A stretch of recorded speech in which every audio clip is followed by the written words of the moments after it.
Hello বন্ধুরা, কেমন আছো সবাই? আশা করি তোমরা সবাই ভালো আছো।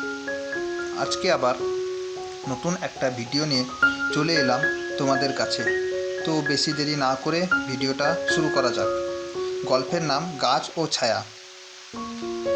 একদিন এক ছোট্ট ছেলে খুব ক্লান্ত হয়ে পড়েছিল। রোদের মধ্যে হাঁটতে হাঁটতে হঠাৎ সে একটা বড় গাছের নিচে এসে দাঁড়ালো। গাছটাকে ছায়া দিল। ছেলেটি একটু বসে বিশ্রাম নিল ও ঠান্ডা হাওয়ায় পেয়ে স্বস্তি পেল। ছেলেটি গাছটিকে ধন্যবাদ দিল। গাছটি মৃদু হেসে বলল, আমি তো সবাই জন্য ছায়া দেই, শুধু তোমার জন্য না। ছেলেটি ভাবল, সত্যি তো, গাছ কখনো কিছু চায় না, কিন্তু সবাইকে দেয় ছায়া, ফল, অক্সিজেন। তো বন্ধুরা, এটাই ছিল একটা ছোট্ট গল্প।